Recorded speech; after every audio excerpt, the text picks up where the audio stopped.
Hello दोस्तों, हमारी आज की कहानी है समर्पण। बचपन में ही सुमी के सिर से माँ बाप का साया उठ गया था। दादा दादी ने मासूम सुमी की जिम्मेदारी अपने कंधों पर ले ली और सुमी देख रेख में बड़ी होने लगी। बचपन से ही उसे संस्कारों की घुट्टी पिलाई जाने लगी और सुमी पढ़ाई हर काम सलीके से करती थी। इसीलिए दादा दादी की बेहद लाडली थी। हूँ यही एक नातिन है क्या इनकी, जब देखो तब सुमी सुमी। मेरी निशा तो नहीं कहीं नहीं दिखती, जैसे वो इनकी कुछ नहीं लगती। सुमी की चाची अपना गुस्सा चाचा जी पर उतार रही थी। तुम भी रेणुका, अब क्या बोलूं, रोज एक ही बात लेकर बैठ जाती हो। कभी प्यार से उस बिन माँ की बच्ची से बात कर लिया करो। प्रकाश अपनी पत्नी को समझाते हुए बोले। तुम तो उससे भूल कर भी प्यार से बोलती नहीं और चाहती हो माँ बाबूजी भी ना बोलें। मुझे तुम्हारी यही बात अच्छी नहीं लगती। हम क्यों अच्छे लगेंगे? सारा कुछ कर दो भाई साहब की लाडली के नाम। सुमी को उसकी चाची बिल्कुल भी पसंद नहीं करती थी। शायद सुमी की खूबसूरती उनकी आंखों में खटकती थी। इसके विपरीत सुमी जब भी समय मिलता चाची की मदद करने आ जाती थी। चाची की बड़ी बेटी निशा सुमी की हम उम्र थी, पर चाची ने उसके मन में भी सुमी के लिए जहर भर रखा था। यही कारण था वो भी सुमी से जलती थी। निशा की आदत थी जो सुमी को मिले वहीं उसे भी चाहिए। उसने दादाजी को सुमी को पैसे देते देखा तो तुरंत माँ के पास भागी। माँ कहाँ हो? क्या हुआ? क्यों चिल्लाकर घर सिर पर उठाई हो? माँ, दादी माँ ने सुमी को नई ड्रेस के लिए 500 रुपये दिए, मुझे भी चाहिए। अभी पिछले महीने तो तूने नए कपड़े खरीदे थे, फिर क्यों नए चाहिए? यह माँ बाबूजी जानबूझकर मेरी बेटी के साथ सौतेले व्यवहार करते हैं। तू रुक, मैं बात करती हूँ। बाबूजी, इस घर में मेरे भी बच्चे रहते हैं, पर शायद आपको दिखाई नहीं देते। क्या हुआ बहू? दीनानाथ बोले। क्यों अनजान बनते हो बाबूजी? इस घर में और भी बच्चे हैं, उनके बारे में भी सोच लिया कीजिए। सुमी को किस बात के पैसे दिए हैं आपने? बहू, मैंने सुमी के लिए लड़का देखा और वो लोग 1-2 दिन में उसे देखने आने वाले हैं। पुराने कपड़े पहनेगी तो लड़के वाले क्या कहेंगे? सुमन की शादी उसके दादाजी ने अपने मित्र के पोते से तय कर दी। लो कर लो बात, इतना कांड रच लिया और मुझे जानकारी ही नहीं। क्यों माँ जी? प्रकाश ने कहा। वो तुम्हें बता देगा। क्या उसने नहीं बताया तुम्हें? हमें लगा तुम्हें सारी जानकारी होगी। हूँ, सब समझ आ रहा है मुझे। मेरे खिलाफ हमेशा ही षड्यंत्र रचे जाते हैं। रेणुका बड़बड़ाते हुए चली गई। 2 दिन बाद सुरेंद्र कुंवर अपने बेटे, बहू और पोते आकाश के साथ सुमी को देखने आ गए। दीनानाथ जी घर में कोई कलह नहीं चाहते थे तो खाने पीने की व्यवस्था करने के लिए हलवाई बुला लिया था। यह देखकर रेणुका बहुत खुश हो गई और अच्छी होने का दिखावा करती रही। आपकी पोती तो हमें बहुत पसंद आ गई दीना, अब फैसला मेरे बच्चों के हाथ में है। सुमी के चेहरे पर शर्म की लाली छा गई।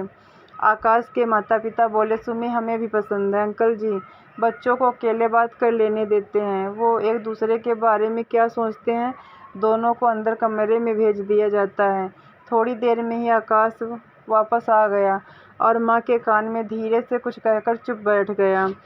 सुरेंद्र, क्या बात है? आकाश, क्या तुम्हें सुमी पसंद नहीं? आकाश की माँ बोली। नहीं नहीं अंकल जी, हमें यह रिश्ता मंजूर है। सुरभि मुस्कुराते हुए बोली। सुमी बेटा, आप क्या चाहती हो? सुमी को भी आकाश पसंद आया, वो हाँ कर देती है। दोनों में फ़ोन पर बातचीत शुरू हो गई। सुमी मन ही मन आकाश को चाहने लगी थी। आकाश भी सुमन से बहुत प्यार करने लगा था। सुमी के लिए इतना सुंदर घर और वर देखकर सुमी की खुशियाँ चाची और निशा को अखरने लगी। चाची अब इस कोशिश में थी, काश सुमी की जगह निशा आकाश की शादी हो जाए। सगाई की तैयारी शुरू हो गई थी। आकाश शॉपिंग के लिए सुमी को साथ ले जाना चाहता था, पर चाची ने जबरन निशा को साथ भेजा ताकि वो मिल ना पाए। बहू, तुम्हारे दिमाग में क्या चल रहा है? आकाश और सुमी के साथ निशा का जाना जरूरी था क्या? हाँ जरूरी था माँ जी, दोनों जवान हैं, कुछ ऊंच नीच हो गई तो उसका भुगतान तो मुझे ही और मेरी बेटियों को करना पड़ेगा। आप लोगों की ज़िंदगी कितने दिन की है? दीनानाथ और कामनी चुप बैठ गए। रेणुका को जल्दी समझ आ गया कि आकाश की माँ सुरभि की आकाश की शादी को लेकर आकांक्षाएं तो बहुत हैं, पर ससुर की बात का मान तो रखना ही था। यह सोचकर वो शादी के लिए राजी हो गई थी। रेणुका को मौका मिल गया। आकाश की माँ के लालच को परख उन्होंने अपना दांव खेला दिया कि अगर निशा और आकाश की शादी होती है तो मनचाहा दहेज देगी। शादी के ठीक 2 दिन पहले सुरभि ने आकर नई मांगे सामने रख दी। यह क्या कह रही हो बेटा? सुरेंद्र से मैं बात करता हूँ, उसे तो सब पता है। फिर यह अचानक? पिताजी क्या करेंगे? आकाश मेरा बेटा है, मेरे भी कुछ सपने हैं। आपको मंजूर हो तो ठीक, नहीं तो अभी 2 दिन है, आप सोच लीजिए। सुरभि की मांगों को पूरा करने में दादाजी सक्षम नहीं थे। वो हताशा से सुरभि को जाता देखते रहे। सुमी से दादा दादी की लाचारी देखी न गई। वो शादी के लिए मना कर देती है। सुरभि, यह मैं क्या सुन रहा हूँ? तुम दीना अंकल को दहेज की लंबी चौड़ी लिस्ट थमा आई हो, वो भी विवाह से 2 दिन पहले। तुम पागल तो नहीं हो? क्यों, इसमें गलत क्या है? आकाश मेरा भी बेटा है, मेरे भी कुछ अरमान हैं और मेरा यह हक है। आपको नहीं पसंद तो फिर मेरी जिद सुन लीजिए। अगर यह सब लिए बिना सुमी यहाँ आई तो मैं घर छोड़कर चली जाऊंगी। माँ की जिद सुनकर आकाश भी जिद पर अड़ गया। फिर मेरी भी जिद है। मेरी जीवन संगिनी सुमी बनेगी, नहीं तो मैं जीवन भर शादी नहीं करूँगा। माँ, यह आप भी सुन लो, मुझे सोने की गुड़िया नहीं चाहिए। सुमी ने आकाश का फ़ोन रिसीव करना बंद कर दिया। रेणुका ने सुरभि से आकाश और निशा के रिश्ते का आगे बढ़ाने का प्रलोभन दे दिया, जिसे सुरभि ने स्वीकार कर लिया। घर में निशा की शादी की तैयारियां होने लगी। सुमी की बेचैनी देखकर दादा दादी की आंखों में आंसू बहने लगे। कामिनी, क्या सोचा था और क्या हो गया? मेरी फूल सी बच्ची के जीवन में इतना दर्द क्यों लिख दिया भगवान? सच्चा प्यार त्याग और समर्पण चाहता है। सुमी ने सबकी खुशी को ध्यान में रखते हुए सारा दर्द दिल में छुपा लिया, पर आकाश ने विद्रोह करते हुए शादी के लिए मना कर दिया। प्रकाश भी मन ही मन चाहते थे कि कैसे भी सुमी का घर बच जाए। उन्होंने रेणुका को भ्रम में रखते हुए सुरेंद्र कुंवारा और उनके बेटे सुरेश से सुमी और आकाश के रिश्ते का आगे बढ़ाने की फरियाद करने लगे। देखिए, मैं जानता हूँ सुरभि भाभी के मन में दहेज का विष रेणुका ने ही भरा है, पर कलह कलेश के कारण चुप रह गया। मैं सुमी को जानता हूँ, वो घुट घुट कर मर जाएगी पर अपना दर्द किसी को नहीं दिखाएगी। वो निशा की शादी की तैयारी करती हैं तो करती रहें, पर सुमी के प्रति मेरी भी कुछ जिम्मेदारी है। आप बस सुरभि भाभी को मना लीजिए, मुझे जो बन पड़ेगा वो खुशी से देने को तैयार हैं। तभी बातचीत के बीच आकाश आ गया। अंकल, आप बेफिक्र होकर जाइए, मेरी शादी सिर्फ और सिर्फ सुमी से ही होगी। आकाश की बात सुनकर प्रकाश वहाँ से संतुष्ट होकर चले गए। सुरभि शादी की शॉपिंग करके लौटी तो देखा कमरे में बैग पैक रखे हुए थे। यह सब क्या है? मैं वापस यूएस जा रहा हूँ। माँ, क्या कल तेरी शादी है और तू यूएस जा रहा है? तेरा दिमाग तो खराब नहीं हो गया? और आप सभी चुप बैठे तमाशा देख रहे हो? सुरभि गुस्से में बोली। माँ, 1 मिनट शांत हो पहले, फिर मेरी बात सुनो। मुझे नहीं सुनना।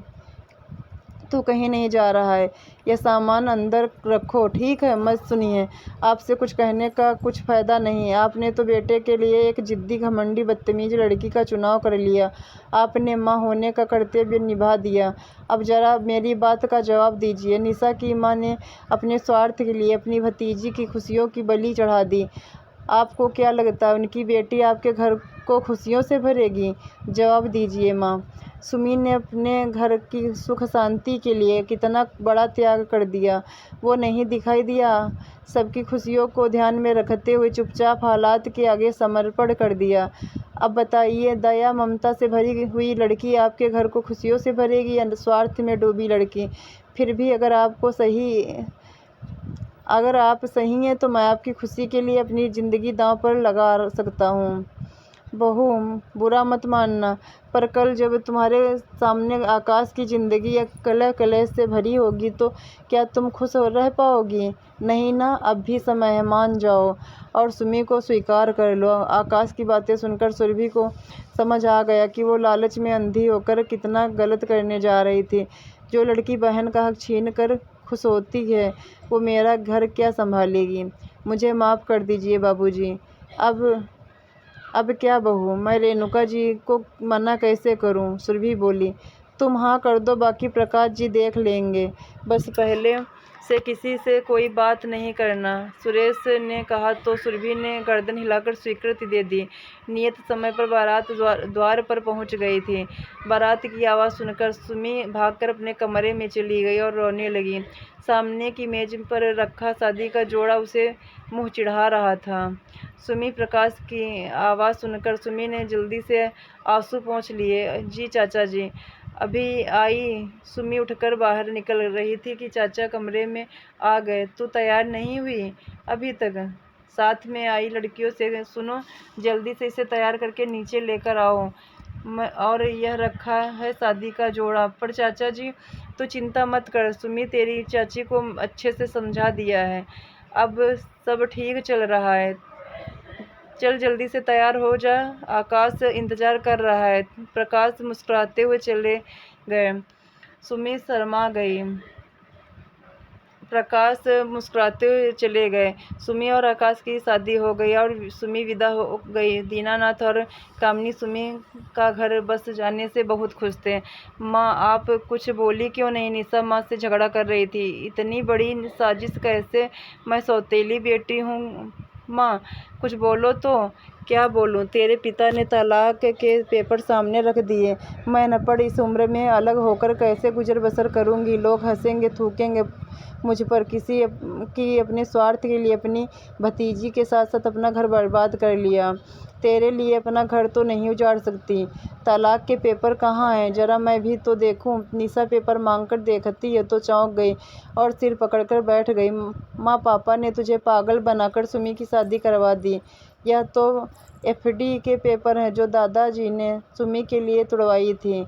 तो तुम्हें क्या लगा मैं सही में तलाक दे सकता हूँ? प्रकाश अंदर आते हुए बोले। मैं तुम लोगों जैसा स्वार्थी नहीं जो अपनी खुशी के लिए किसी खुशियाँ छीन लूँ। रेणुका, तुम्हारे कारण मैं कभी उस बच्ची को गोद में उठाकर प्यार नहीं कर पाया, क्योंकि मैं ऐसा करता तो तुम कलह करती और उसके साथ साथ माँ बाबूजी का जीना मुश्किल कर देती। स्वार्थ कभी भी खुशियाँ नहीं देता रेणुका।